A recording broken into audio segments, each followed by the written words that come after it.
This is Where We Live. I'm Lucy Nalpathanchel. This weekend, 4 immigrants from Danbury, Connecticut will be honored by nonprofit The American Dream, the New American Dream Foundation, that is. Coming up, Vice President Emanuela Palmares will join us to talk about why the nonprofit has worked to highlight the contributions of local immigrants each year. Is the American dream a myth? Depends on who you ask. But one thing most of us can agree on, we all want to live a life where we're comfortable and healthy, where we can provide for our family, and if we have kids, ensure they can, when they become adults too, that they have a good life. But economists say it all depends on where you live, for one thing. Other factors that shouldn't be surprising include where you go to school, your childhood environment, and whether you've been able to earn a college degree. Now, do you believe in the American dream? Are you in a better place than your parents were at your age? You can join the conversation, 860-275-7266. Find us on Facebook and Twitter at Where We Live. In a few minutes, we'll hear from an economist and a sociologist about the factors that encourage upward mobility. But first, a recent Pew study finds Generation X, the people born after the mid-1960s and up to the mid-'80s. This group is the only generation of households to recover what they lost during the Great Recession.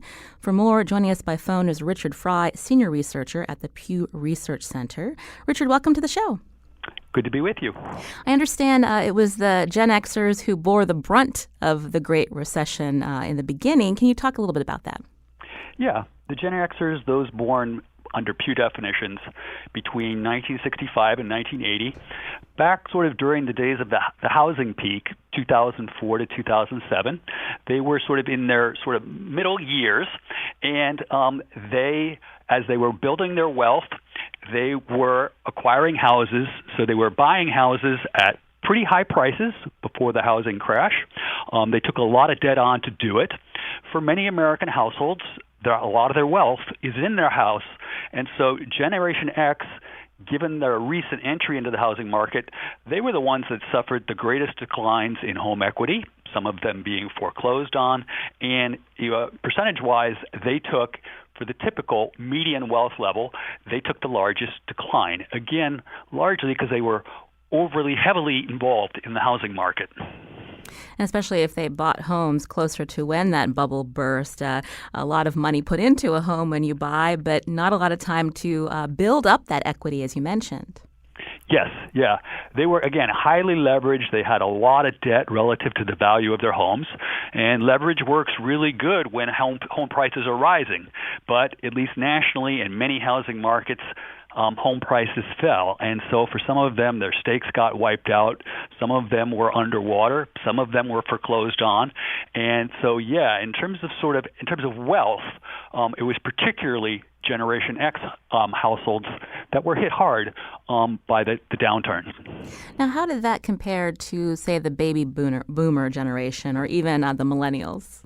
Okay, so again, sticking with wealth, to put some numbers on it in terms of the hit they took, these are Federal Reserve data from 2007 to 2010. The typical wealth level, again, the median for Gen Xers, they fell about 38%. But for the boomers, their sort of typical wealth level fell about 26%.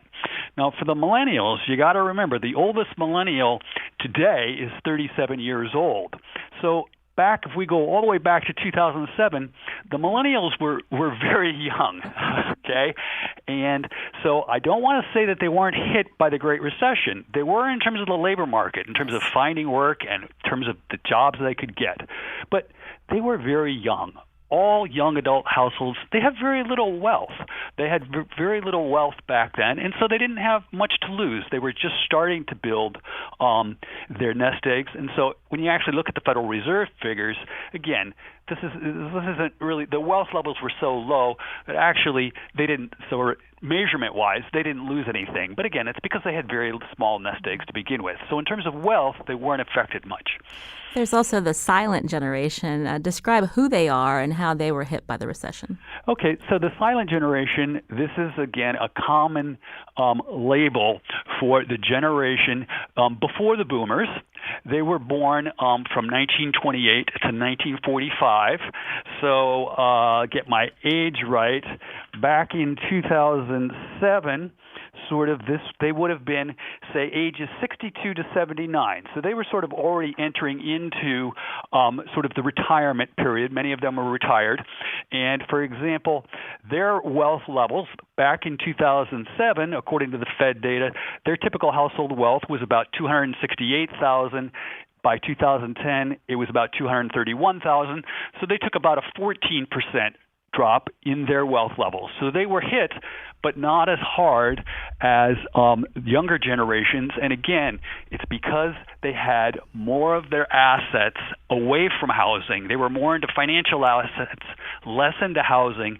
And so, again, typically the Fed data sort of show is that households that had most of their wealth in housing took the biggest hit. For example, households out west also took a bigger hit because they had more of their wealth in housing. I'm talking with Richard Fry, senior researcher at the Pew Research Center. Now, Richard, you did an analysis of, again, Generation X and where they stand today, and they've recovered pretty well. Why is that? Well, I want to be careful. They have recovered. They've gotten back their wealth levels, according to the Fed data, in 2016, the latest data available. Their wealth levels are back above where they were in 2007. And that's not true for the boomers and the silent generation. Several things have occurred that have basically, with rising asset prices, both home prices in many housing markets have recovered to where they were back in 2004, 2005. That, again, that varies from housing market to housing market. As far as the stock market, that's now sort of at record highs, and that's recovered. But the key thing, I think, for Generation X is keep in mind they were young. They're still young. The oldest Gen Xer is still only 53 years of age, and so there's retirement really is not an issue for them, and they've gotten older and they're starting to hit their peak earning years, and so that with higher earnings, higher income, that allows you to save more. And so what we see, both in terms of their housing wealth, their home equity is back above where it once was, but also their financial assets are also back above where they were. So part of it is just sort of where they are in the life cycle is that they're still approaching their peak earnings years, whereas the boomers and the silents, they're getting older. Some of their earnings and their earners in the household are starting to leave the labor market as well. Since they're older, they're starting to draw down their wealth, use their nest eggs. And so boomers and silents have not back to where they were in 2007. Gen X is. Now, there's one qualifier, though, okay? So the oldest Gen Xer is now 53 years of age. Well, what's their typical wealth level? Their typical total wealth level is about $84,000. So they've recovered, but one can still ask, are they where they need to be as they start to approach their retirement years? And again, that's a difficult question to ask, but I think some people would say, given the fact that they don't even have six digits, even $100,000 sort of squirreled away, that they are probably not well prepared for what's coming for them. But I won't get into sort of whether they're ill prepared or not. But they only have about their typical wealth level is about $84,000 according to the Fed figures. Now you mentioned nest eggs, and when we talk about the baby boomers and older Americans, they did see a hit to their retirement. Some of them even had to put off retirement because of the Great Recession. And as you mentioned, they have yet to recover what they lost. That's correct. And I think, again, for the boomers now, as of 2016, their typical wealth level, again, a lot of it is in their homes. It's not in sort of liquid financial assets, but it's about $184,000 according to the Fed figures. Again, there are concerns as to sort of particularly for the boomers about, sort of whether they're prepared. And remember, they're getting older now, where the oldest boomer is now 72 years of age. And so many of them are beyond their peak earnings years. Some of them are wanting to leave the labor market, and clearly there are concerns about sort of how well the boomers are going to be prepared for their retirement years. Richard Fry, again, is senior researcher at the Pew Research Center. We're going to tweet out a link to Pew's analysis of Generation X. You can find us at Where We Live. Richard, thank you for joining us. We appreciate it. You're very welcome. Thank you.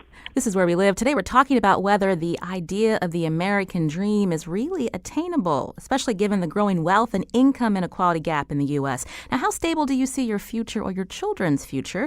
We want to hear from you. Join our conversation, 860-275-7266. You can find us on Facebook and Twitter at Where We Live. To talk more about this, joining us now from NPR's headquarters in Washington, D.C. is John Lettieri. He's co-founder and president of the Economic Innovation Group. John, welcome to the show. Great to be with you. Also with us from on the phone is Michael Hout, professor of sociology at New York University. Michael, welcome to Where We Live. Good morning, Lucy. Thanks for having me on. So I started the show talking about the so-called American dream. I wanted to ask both of you how this idea is defined today. I'll start with you, John. What is the American dream today? Well, I think the American dream is what it has always been, which is the idea that if you work hard and if you play by the rules, that you have a great shot of rising beyond your starting point in life in this country, that this is a land of opportunity. And that's certainly true for millions of Americans, but I think we know better today than we ever have that your zip code has a lot to say about your access to the American dream. And that's something that's become more challenging in the wake of the Great Recession and the uneven recovery. As we know more about the impact that place has on people's lives, we can see the fault lines in terms of people's access nationwide to economic prosperity and opportunity. And we see some factors that frankly seem arbitrary, that challenge our notion of this being broadly a land of opportunity for everybody.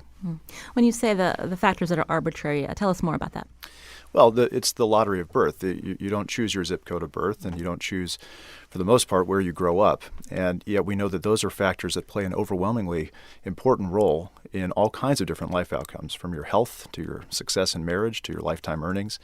And those are not factors that have much to do with your zip code. Doesn't have much to do with the level of effort you put in, or your intelligence, or other things that seem innate. And so that proposition of is this a fair proposition for Americans who happen to be born or raised in areas that are downwardly mobile or suppress people's upward mobility? That's something that I think challenges our notion, in particular in the policymaking arena, of how we should expand access to opportunity and how much we should try to bring opportunity to people rather than just expecting people to make it on their own. Michael, you're a sociologist at NYU. When you think about the American dream and how it's viewed today, do you want to respond to what John has talked about in terms of how it can be unattainable, depending on where you were born and where you live?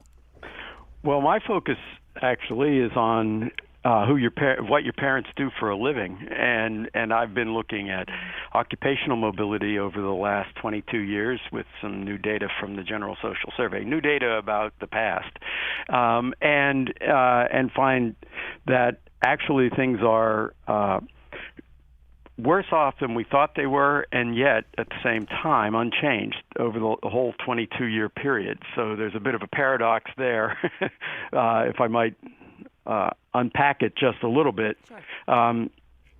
The idea is that as important as zip code is, the occupation of your parents weighs heavily into that, and their fortunes are no doubt affected by that zip code that John was talking about.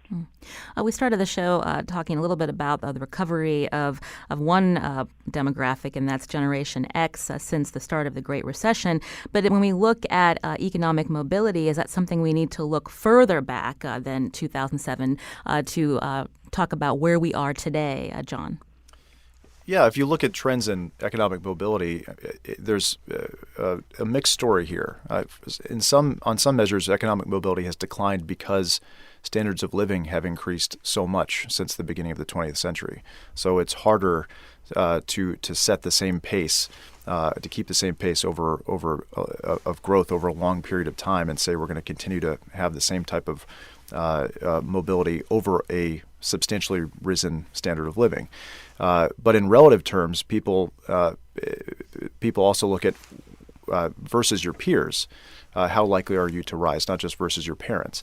And so it's a mixed bag across as far as we have data that goes back. What's changed, I think, pretty dramatically is this question of place and how the country's economy, which we often talk about as a monolithic thing, really does divide along geographic fault lines that have a tremendous impact on the way people experience the economy and their view of the national economy, because they're looking out their window, not looking at national data sets. And that's something where we have a really troubling picture in the more recent frame of a recession and a recovery that have left a much wider gap between prosperous places and distressed places than what we saw entering the recession. So we have a real challenge here of diverging trajectories. It's not just that distressed areas are failing to keep pace, it's that in many cases, and this means for tens of millions of Americans, their communities are actually still in recession for all intents and purposes. They're still losing jobs. They're still losing businesses. And so it's not just growing at different rates. It's you have a backward momentum for tens of thousands of communities around the country. And that just stands in stark contrast to our understanding of today's economy being a booming one. And it is at the national level. But I think our work has tried to underscore we have to get beneath the national headlines, beneath those national statistics, to understand how people are actually experiencing the economy in their own backyard.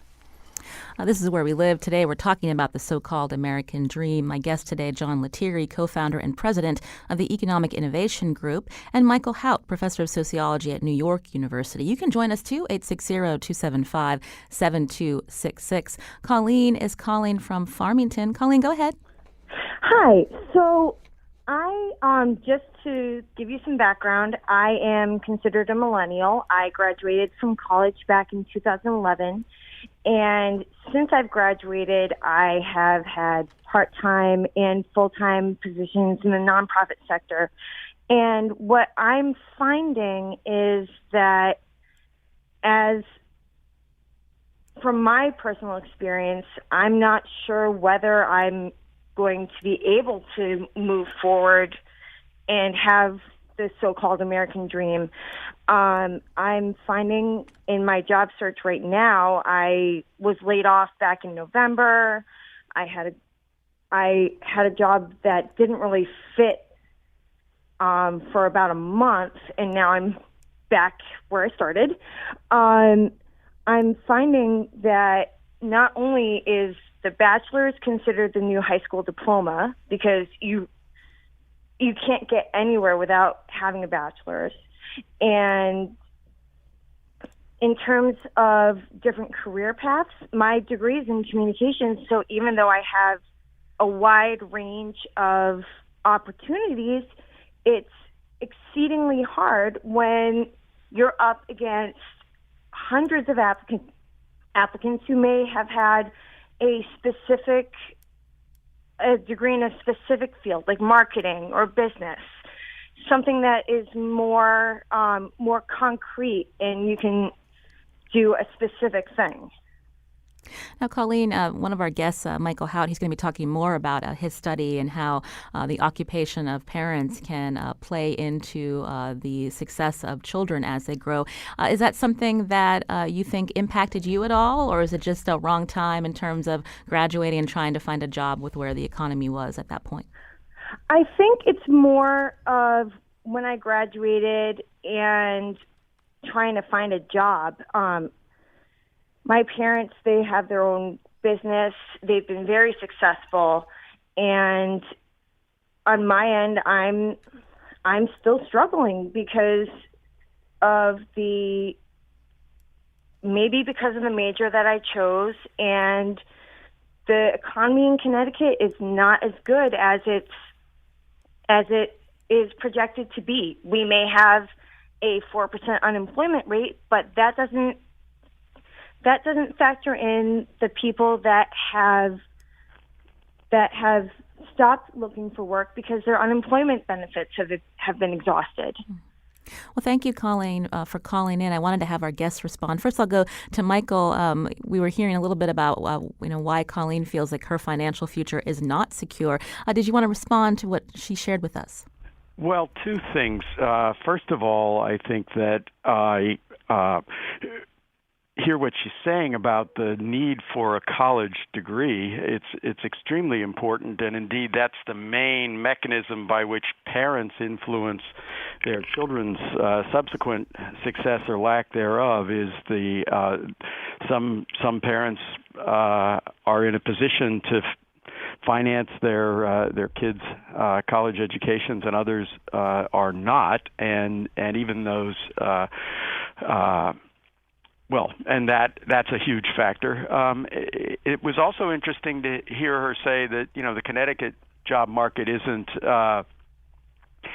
as strong as she'd like, and I'm eager to hear what John has to say about it, because I love his map, because it goes beyond the usual, the coasts are strong and the middle is struggling typology that we use. There are actually substantial zones of opportunity spread throughout the country. There are parts near the coast that are struggling, and parts inland where there are substantial opportunities for young people, and so I urge everybody to go click on follow the link on your website to his map. It's just, I could spend all day looking at this, but I have other stuff to do. I usually have to pay for that kind of marketing, so thank you. Well, John Lettieri, we got to go to break soon, but tell us a little bit about, respond to what Colleen had shared with us, and the idea of, depending on place, where Americans see success. Yeah, I thought it was really interesting, because we live in a time right now where so much of what you hear from the private sector is we cannot find enough workers. There just aren't enough workers to fill the jobs we have open. And yet you still do find people like Colleen who feel like they're a mismatch in the labor market. And a lot of that has to do with whether you're willing to leave where you are to find a better labor market. Connecticut has a relatively strong baseline, so it's not a distressed area as a state. But it also hasn't seen very dynamic growth since the end of the recession. So it's a little bit more of a treading water economy, which for people who are on the outside looking in can be very frustrating. And that's one of the challenges we see post-Great Recession, is just overall a much less dynamic economy. And I'd love to unpack that more maybe after the break. But one of the features of that is much less geographic mobility, which means even when people are faced with relatively poor local economy, they aren't responding the way the Americans typically responded in previous generations, where they picked up and moved. We move at roughly half the rate that we did just in the 1990s. And so that's a pretty big turnaround, and one that really emphasizes, if people are more stuck in place than in previous generations, we really have to understand the impact of place more than we once did.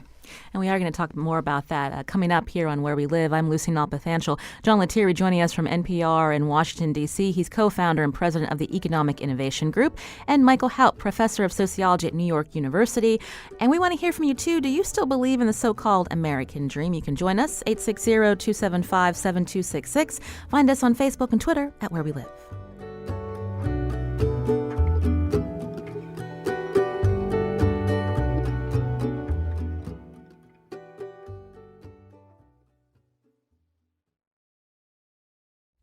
This is Where We Live. I'm Lucy Nalpathanchel. We're focusing in on the idea of the American dream. Americans are taught that if you work hard, you can move ahead in life and often be in a better financial boat than your parents were.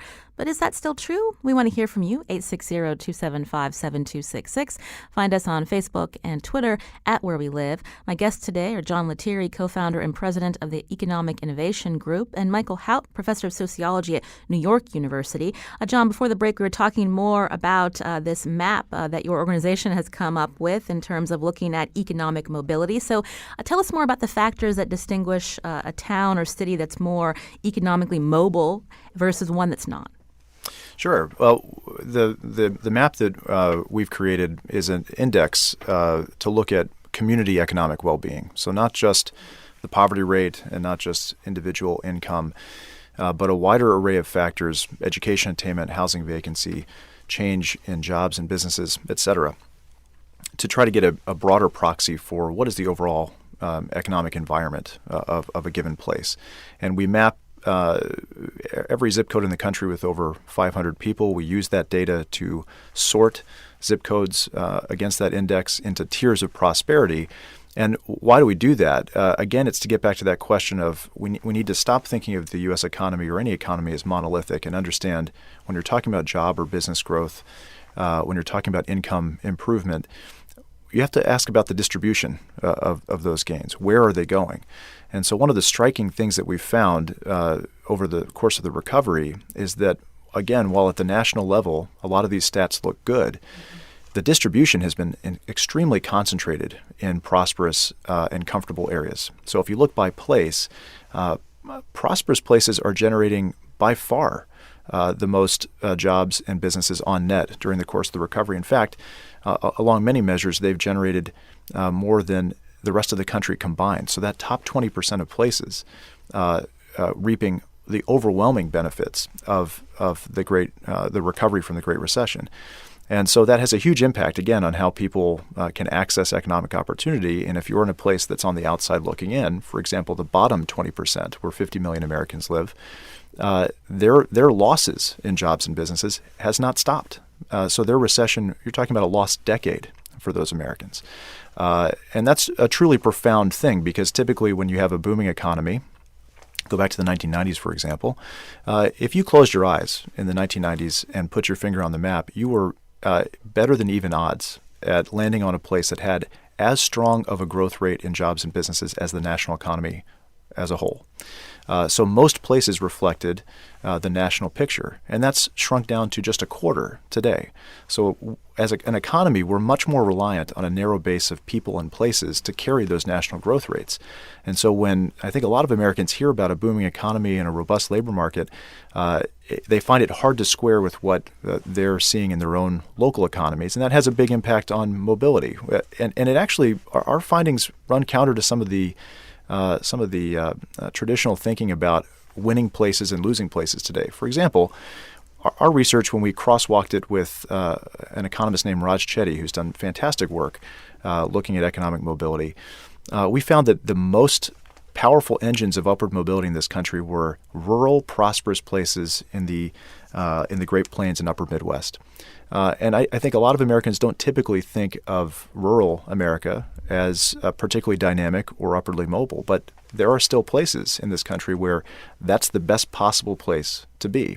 And this gets to the point that being poor in one area means something very different than being poor in another area. And it gets back to what we talked about earlier, that's quite arbitrary, that your zip code really does have this massive impact, even if your starting point in individual terms is the same as it would be somewhere else.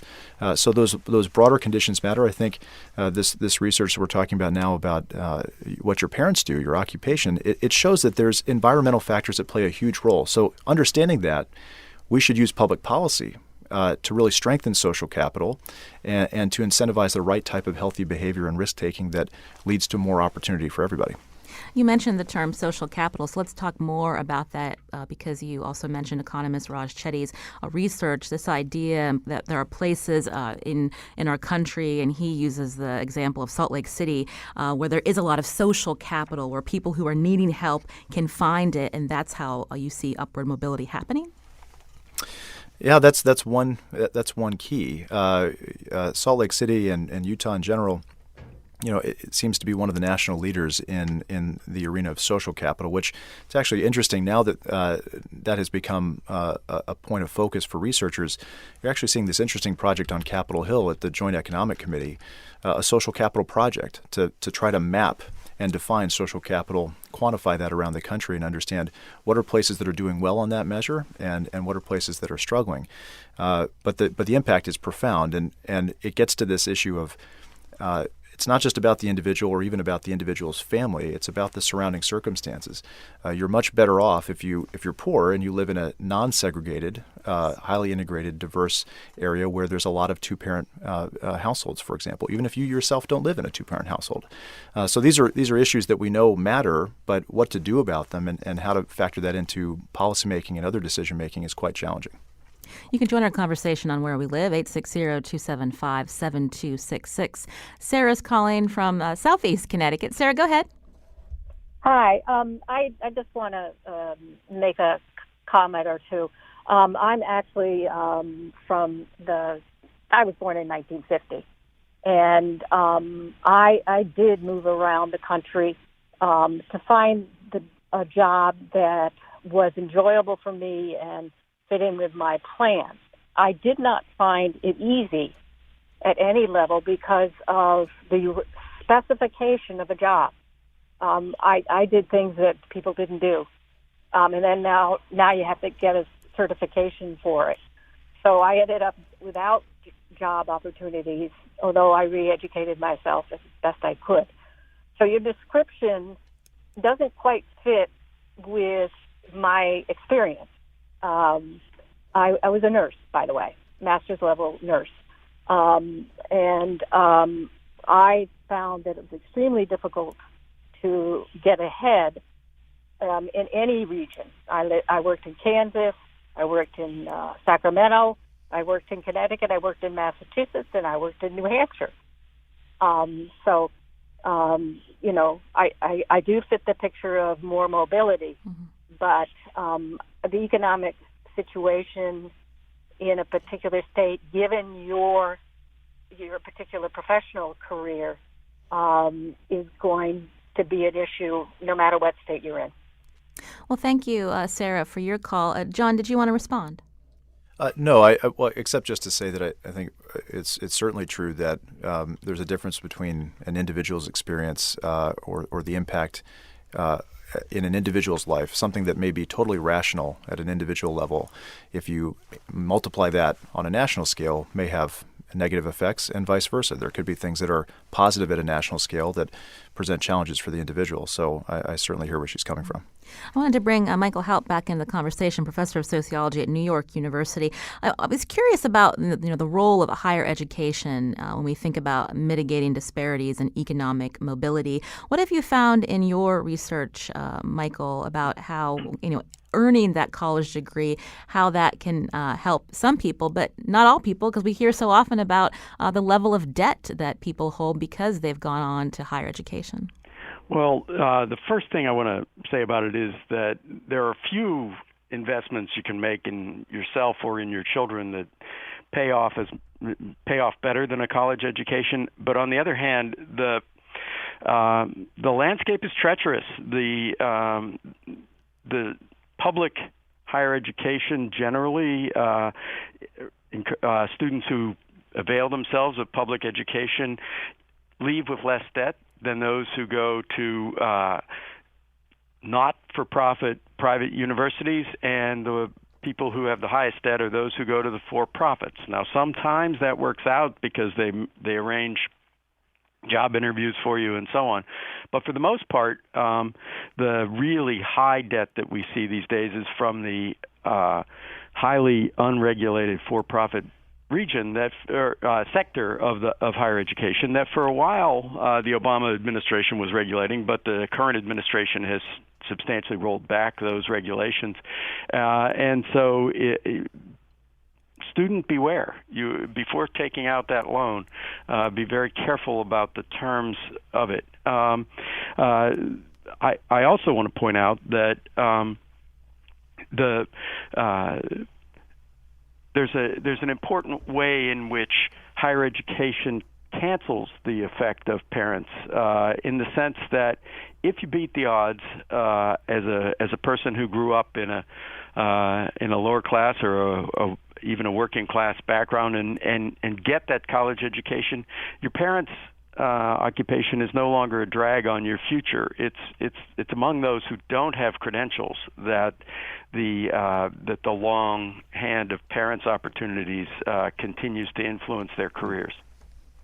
We heard John Lettieri mentioning a lot of the data that's out there and why this should be used to drive public policy. Let's talk about that, of how policy can change. Again, John Lettieri from the Economic Innovation Group, some ideas of policies that could help people become more mobile. You mentioned people aren't moving as often as they used to, maybe because they do feel stuck. At the same time, we have listeners who would say there are investments to help people with affordable housing or to get a leg up. How much more can government invest to help these individuals? And maybe is the investment going in the wrong direction? Yeah, it's a great question, and this is one of those things we have to say at the outset. There's no single cause and no single cure for these broader challenges. But even before we think about what type of public sector investments, and there certainly are some in the education and workforce space that make a lot of sense, before we get to that point, you want to also ask, what have we allowed to creep in that we should stop doing or stop allowing? there are a couple of things that have changed pretty dramatically in the last few decades that disproportionately harm lower income and middle income Americans and disproportionately advantage concentrated power and interest in the private sector. And so what am I talking about here? Occupational licensing being one, where we've seen a multifold increase in the number of professions nationwide that require a license to do work. And it's this terrible patchwork from one state to another. In most cases, the license doesn't transfer. So if you move to another state, you have to go through the whole process again. Every bit of research we have says it doesn't actually protect consumers or bring any kind of consumer benefit or safety. It has deep negative ramifications for people's economic and geographic mobility and costs more to consumers. So it's kind of poisonous across the board. One thing it does very well, though, is protect incumbents from competition. And that's really in many ways what it's designed to do, is to create protected industries where the current occupants get to decide who competes with them and who doesn't. And that idea of competition and allowing marketplaces to work as they're intended is really important, because we have to start with a level playing field. You can't expect people to take care of themselves and work hard and play by the rules, and then pull out the planks of economic stability and opportunity from underneath them. And you see this in the no-poach arena, where major fast food franchises are some of the worst offenders.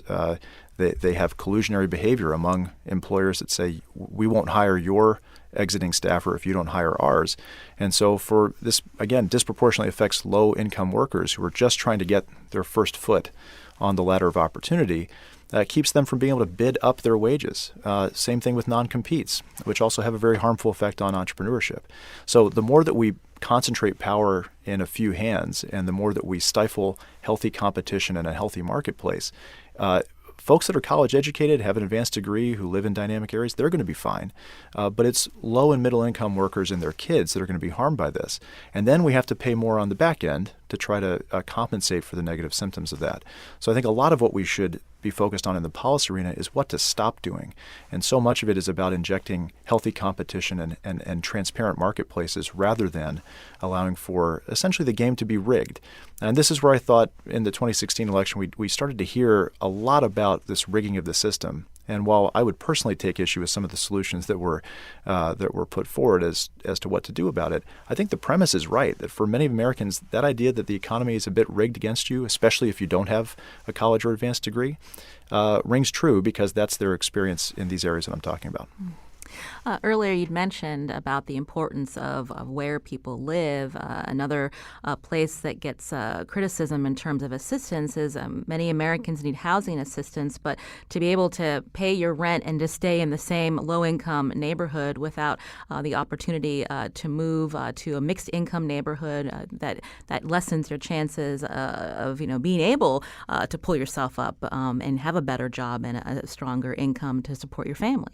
Well, that's one of the most egregious examples of how places that are prosperous have used zoning and land use regulation to create gated communities, essentially, where it's very hard for low and middle income people to move in. It's very hard in many cases for low and middle income people to stay because of restrictive zoning and the inability, the unwillingness to build enough housing to meet a diverse array of needs.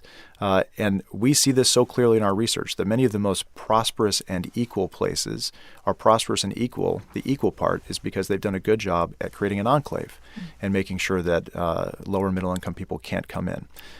We've got to do better on that. And that's really a local issue. It's there's only so many levers the federal government can pull. Everything I mentioned, by the way, is primarily a state and local policy issue. And if we really wanted to expand opportunity, we would take those issues seriously. And I think, frankly, a little sunlight does wonders here. In the no-poach arena, once an economist named Alan Kruger did some research on this and shined a spotlight on the collusionary behavior, McDonald's and many other major franchises said, we're going to stop doing it. In fact, they claimed to not even know they were doing it at the corporate leadership level. So it didn't take a piece of legislation. It took some research and some publicity to show just how egregious and in how many ways we actually silently harm the prospects and the stability of people who don't have a lot of economic power in our communities. We're going to have to leave it there. I want to thank John Lettieri again, co-founder and president of the Economic Innovation Group, joining us today from NPR's headquarters in Washington, D.C. John, thanks so much for your time. Thank you. Also, Michael Haupt, professor of sociology at New York University. Again, Michael, we're going to tweet out a link to your research. Michael, thanks for your time.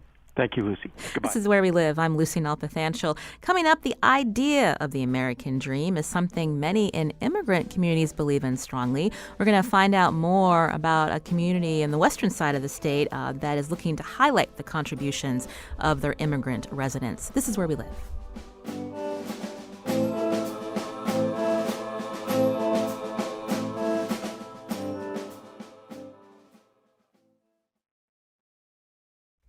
This is Where We Live. I'm Lucy Nalpathanchil. Coming up tomorrow, Hartford has a new top cop. Joining us tomorrow in studio and on Facebook Live is Hartford's Police Chief David Rosado. And you can join us too. That's coming up tomorrow on Where We Live. Now, opportunity has led millions of Americans to move to the U.S., but as we discussed earlier, achieving the so-called American dream depends on a lot of factors, not just on the idea of working hard. Still, our nation's success is due in part to the contributions of immigrants. A nonprofit in Danbury, Connecticut has worked to highlight the lives of local immigrants in an annual awards ceremony. For more, joining us now is Emanuela Palmares, Vice President of the New American Dream Foundation. Emanuela, welcome to the show. Thank you so much for having me, Lucy. We don't have a lot of time, but tell us a little bit about your family roots, because you moved here with your family from Brazil as a child. I did. We came chasing my parents' American dream in a way, and I believe that's why it's one of this country's greatest export. I think the concept of the American dream really starts at the hearts of all the people that have come before us chasing something mystical about this country. So I don't think it's as concrete as things that happened directly after the Great Depression, but it's really a concept that's always been here. And we came from Brazil with nothing when I was around 10 years old. I've been here for 25 years, and we came from depending on a lot of the services that offered in our community, from getting bread at the Salvation Army and sleeping on mattresses in our first apartment and not having beds, to now setting up a foundation to help other people define and achieve their American dream. You're vice president of the New American Dream Foundation. Why the New American Dream versus the typical American dream? It's this conversation that you're having today. That's why for us it's so interesting. We believe that the American dream, as people know it, is this idea that is tied down to an economic period, and economic growth, and access to physical material things, where we wanted to put the new in because we felt that immigrants kind of bring this fresh, new perspective to what is the American dream. When we talk about education, does it mean higher education, or does it mean just getting a certificate for a trade or learning a language? When we talk about, feeling happy, doesn't include feeling healthy, doesn't include just having access to feeling like you're a whole person. And the perspective of immigrants is what makes that new. And I think that's one of the greatest things that immigrants bring into you, literally the physical and their emotional baggage, is that, ask a Brazilian about corruption, comparison to the times we're living now. Ask a Venezuelan about the economy compared to the times that we're living now. So we always look at this country with a sprinkle of admiration, no matter how bad things are, because we know better. We know that things could always get worse. So when we were talking about the American dream and whether it's fading or if it was always a myth, to immigrants, the new American dream, it means something completely different because they're more optimistic about the future and what they're able to bring and help support their family? It's renewed with every person that comes in, because you're bringing your own definition of the American dream. And I think that for most immigrants in their immigration journey, in their status, the ultimate American dream is to become an American. And I think there's something very poetic and beautiful about that it's not attached to a house, it's not attached to a diploma, it's not attached to stats, it's attached just to be a part of this place. Could be the biggest dream of them all. And for us at our foundation, we just want to help guide people define that dream, but also let them know along their way that we see them and that we value this new definition that they're bringing to the table. When we look at immigration policy in this country and the rhetoric that's continued now through several different presidents, when immigrants hear that rhetoric, is their optimism less full, so to speak? No, because the risk was too great, right? So when you give up everything you have and to come to this country, it takes a lot more than sticks and stones to deter your passion and your goal. And most immigrants come with a very personal goal of achieving something for their own kind, their family, their children, either back home or with them. So it's what we're seeking. It's more important than what people think about us. And in that process, we teach the lessons of what's really important in life, which is really have a sense of community, be a part of something you love and fight for the people you love, and work hard. And we think that's really the final recipe to achieve this thing that we call the American dream that every family gets to redefine. And we know for a fact in our foundation, when we look at it, it's that some people are waiting for the 2050 census to feel this change. We are already living the redefinition of all these American values through the eyes of the immigrant community. And I think that overall, when all is said and done and the dust has settled, they will see that this is a new, vibrant wave of Americans. They're just as passionate and patriotic as the one that came before them. Mm. We did have a caller who called in earlier and said there are two American dreams, the new American dream and the American dream. He believes both are under attack. Do you agree? I don't agree. I don't agree because I literally live and work with the immigrant community for 20 years. And like I said, it takes a lot more to deter us. I'm very fortunate. It took us 15 years to become American citizens. But when I did get to go back, the insight that I got, because I left when I was 10 years old, into my dad's village, and the prospect of him never leaving that place, or actually the first plane that he ever got into was to come straight here. Mm-hmm. There's something that you can't even describe in words when you talk about the opportunity and the promise they're chasing of a land of just really stories of success. So I think it needs to be a lot bigger than that. And I think that what Americans can learn from the immigrant community is that you have been blessed. And at your worst, you're still the best. Mm. I mentioned you're with the New American Dream Foundation, and for several years you've been honoring local immigrants. Tell us why, and who are you honoring this Saturday? You know, my mother is the visionary behind this event. She's the president. That's why I'm the vice president. We still have a very, classic family dynamic from first immigrants coming in. So she's always the boss. And Mom wanted to recognize other people who were in the same part of their journey that we were when we got here, but give them an extra push that she feel that she didn't have. Not only a keep going from the immigrant community, from the Native American-born community who was there, for them to understand that they may disagree in how people got here, but the one thing they have in common is a deep love and devotion for this country. So we honor people that have gotten here a couple of months ago or 3, 4, 6 generations ago with a Lifetime Achievement Award. And we connect those stories by just saying it may look different, but it's the same story.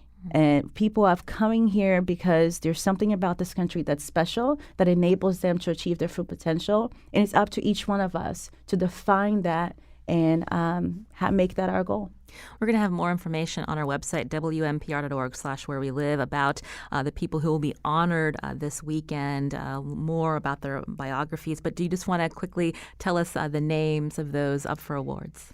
Absolutely. One of our honorees is our Veteran of the Year. We always look for identifying our community, a member of our community who joined the military before becoming an American citizen, to show that's the ultimate sacrifice and the ultimate show of passion for our country, and that's Officer Hector Rodriguez, who also happens to be one of our Danbury police officers. And we also have our Students of the Year and our Person of the Year. Our Lifetime Achievement Award winner is Mr. Hurdy, and his story is beautiful. He came to America chasing the love of his life after he met a redheaded American girl in a dance in Ireland. Mm-hmm. And more on the people that are being honored on our website again. I want to thank Emanuela Palmeras, Vice President of the New American Dream Foundation, also a great newspaper over on the western side of the state, Tribuna, which you and your mother are part of. So we thank you for coming in today to talk with us. My pleasure. Thank you. Today's show produced by senior producer Lydia Brown. Special thanks to Carmen Baskoff, Kyone Wolf, and intern Philip Geolopsis. I'm Lucy Nalpathanchel. Thanks for listening.